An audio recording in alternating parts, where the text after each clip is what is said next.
what I do, I strip the plastic out, the rubber out, and I'm gonna hook it up to the coat hanger.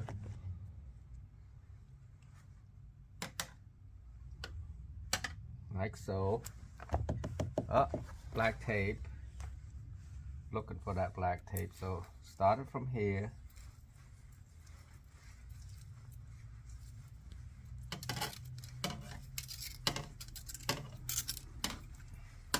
Go a little bit above, and then I grab the camera.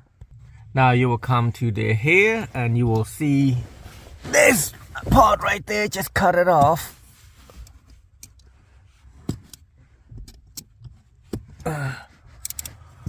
And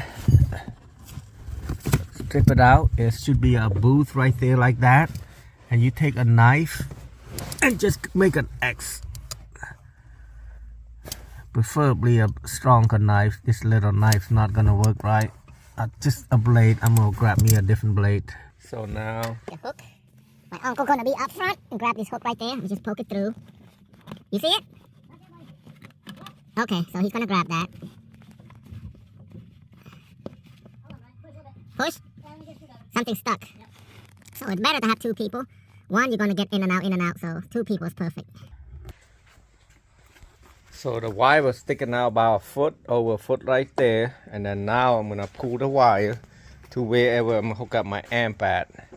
I also got a line out converter, so I'm gonna have to use that too. So the speaker's gonna be right here. So I don't know if I can open this backrest, unleash, press this button right there. I'm gonna open the seat. Up. One more. Hold on, this should be 2. Oh, okay.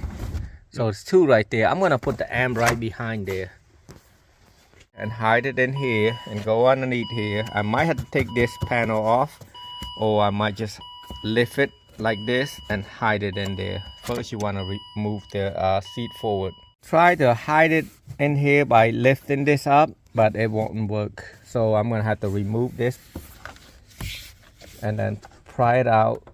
Let me pry it out. Yep, there's a clip in there on that side right there. So take a flat hat and push that, and then push it forward.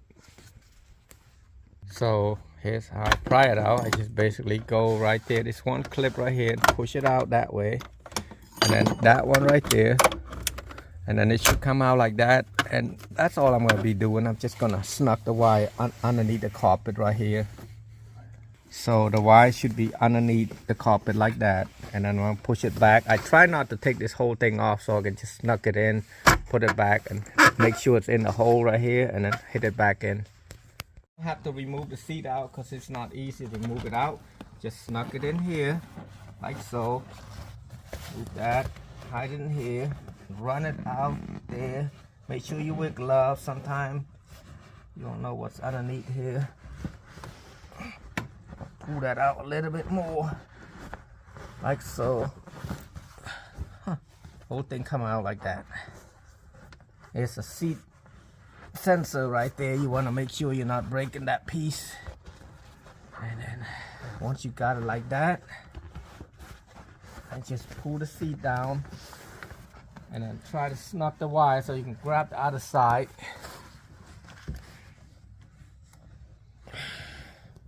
With 2 hands, hopefully you have a long hand. If you have a long hand, it's easy to move. I should have moved that floorboard right there.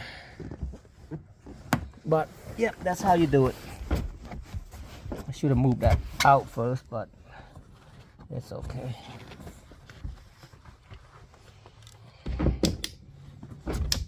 Yeah, I might have to move that out. Yeah, just move that out. Just pick it up and pull it out. Yep. Something stuck back over here. Yep. Oop. Got it upside down. So once you got it out like so, you can see the wire down here. And then the red wire is going to be underneath. Just grab it and pull it out. Yes.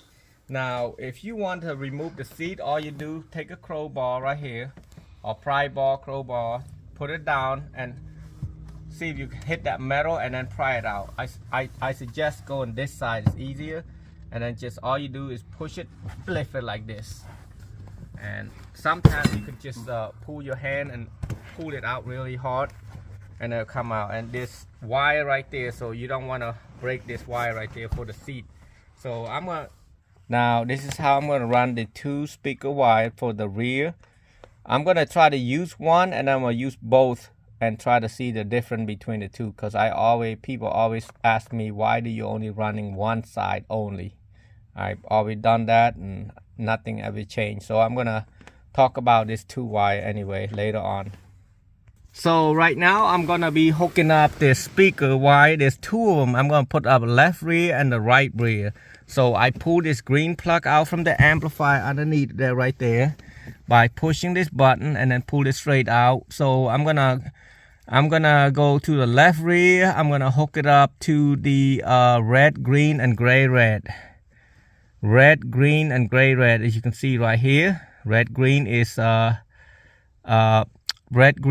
positive, and I'm sorry, not red, green. It's green, red. That green, red right there, that's positive, and then gray, red is negative. And then the right rear, I'll be hooking up purple, red, and yellow, red. You can see it right here, purple, red, and yellow, red. Yellow, red. So. And depend on your speaker type, speaker wire type. Like for example, on this one, it doesn't show positive or negative. But I know the square one usually a positive. So I use square one, which is gray, blue, as positive. Scrape this to the bare metal, and then I put 2 soft taper screw here. And then that should be good enough for a 1200 watt Sony amp. Ready? Hide it underneath the red power right here. That way you don't really see too much red wire. Just make it look pretty. That's all. This thing is a little short because they're using a different screw, and that make it hard for the installer. Right there. Tighten it. And then now I got the ground with the ground right there that I made earlier.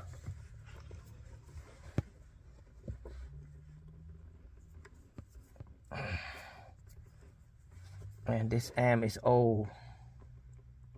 Very, very old. And they're using a different kind of screw that make it a little bit harder too. A lot of new amp doesn't have this thing where you have to tighten the screw. So I got that going. Make sure it's not. So now I got the remote to the remote.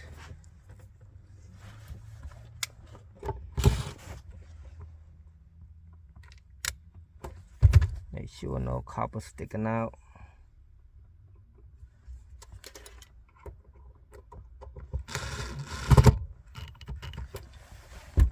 And then now the speaker that I ran from the amplifier, I'm just gonna hook up the positive to the positive, negative to the negative.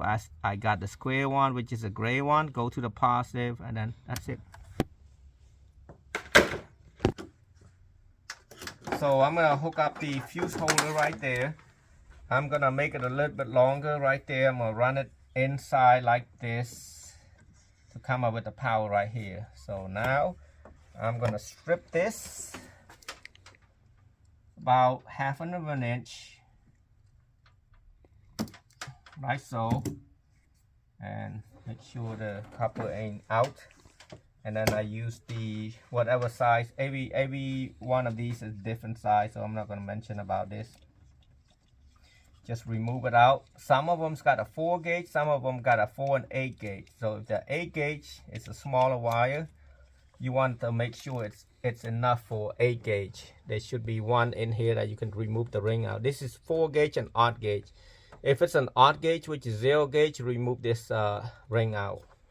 But since it's 4 gauge, I'm just gonna hook it up like that. Put it in there. Make sure there's nothing sticking out. You probably notice why I have red and blue. the customer actually bought the blue wire, which is cheaper from Walmart. I forgot that he got his own wiring harness, so I use mine, which is not smart to do, but I actually did it already. I'm not gonna do it. I'm gonna stick it in there right there. The battery, I think that's the wrong battery they bought, but anyway. So what I'm gonna do, I'm gonna loose this using the 1/2 inch. You can literally loose it all the way out, or you can just loose it a little bit right there and cut this piece like to make like a spade and push it in. That's usually I do that, but I'm gonna do the right way. So I mean, they both the right way, but it just one is easier. So I'm gonna stick it in there. I'm gonna pull this rubber out a little bit, and sometimes you get a little bit of a spark. So don't be too scared about the spark. You'll be okay, unless you got the positive and the negative wrong up there at the amp. If you put like this power to the ground, you're gonna hear a big spark, or sometimes it might fry your whole amp. So make sure you got a positive and negative right, and click it back in there like that. And I usually use the wire loom to cover this wire up, and that's it.